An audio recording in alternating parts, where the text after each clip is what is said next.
Slurp-de-derp. Good morning, my G's. This is just your little start to the day, little vital espresso tutorial. I had a comment from Darotum. He wanted me to break down the Haunted House preset from my new pack Hyperspace, which is still on offer the whole rest of this week, half price as a release special. And this is a really, really easy one to break down because it wasn't the most complicated patch in the world, but it sounds cool. It sounds like this.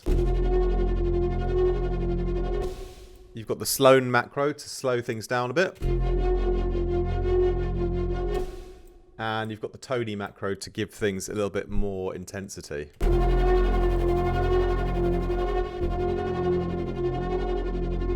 So it's a nice attention. It could be used as a tension layer, you know, either in your intros, your build-ups, or you could also put this in the background during your during your drop, nice and quietly, like sort of in the background, and then you will add a lot of tension to your to the vibe of your track as well.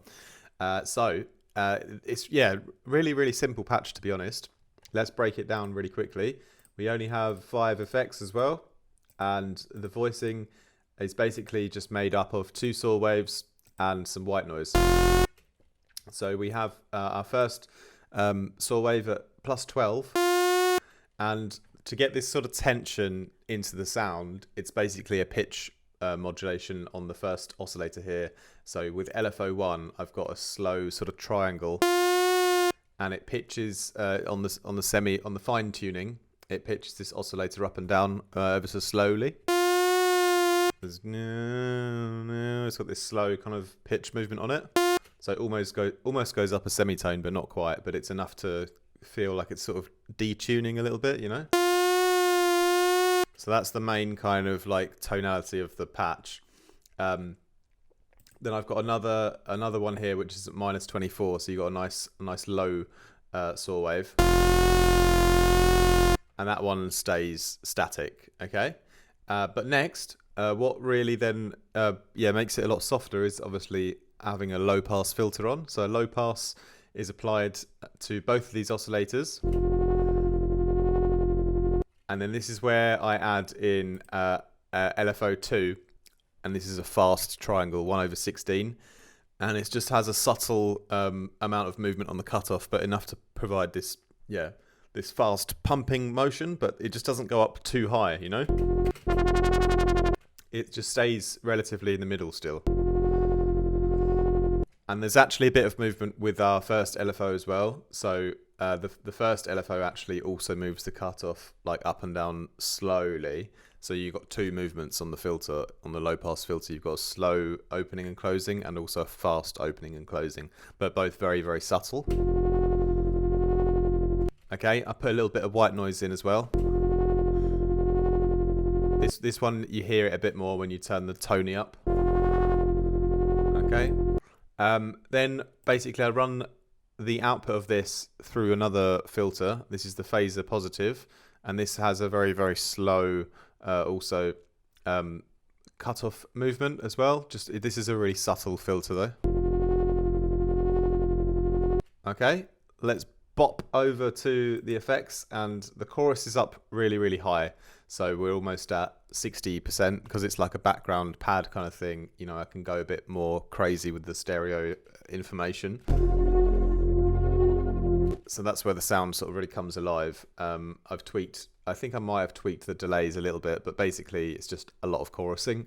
Then we have a lot of reverbing as well, almost 60%. And now when I put the compressor on after that, this is the this also adds to the movement quite a lot. The colouring compressor, turning the attack up a bit and the release down, and then I'm mixing the effect of the compressor on the fast LFO here. So any small high-end details that were in the patch before now become exaggerated and follow the movement on the fast 1/16 setup here. Okay, I do distort things ever so slightly, but this is mainly also for the Tony macro. And then I just boost the high end a little bit because, you know, I've low passed it a lot, but there's a lot of air still in the sound, and I'm just bringing that out a bit with this high shelf here.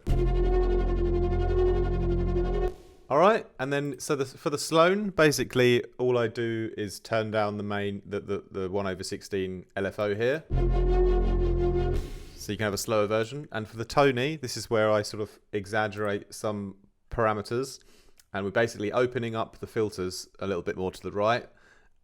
We also add on a bit more level for the white noise, and then we also drive the distortion a little bit higher, and then also actually chorus the sound slightly more. That's a really subtle one there, but it's mainly sort of opening the filter and distorting it a bit more.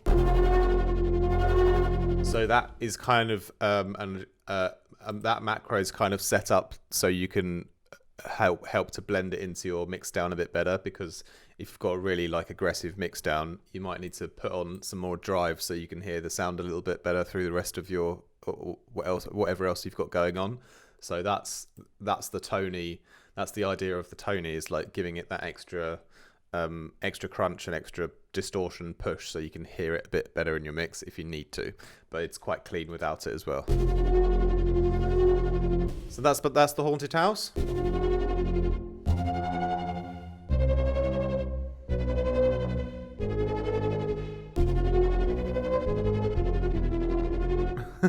It's quite a fun one. It was to be honest, it was a fairly simple one to create, but it's one of those sounds that can definitely be a useful addition in your mix down. So anyway, thank you all my G's for already grabbing the preset pack. Really appreciate it.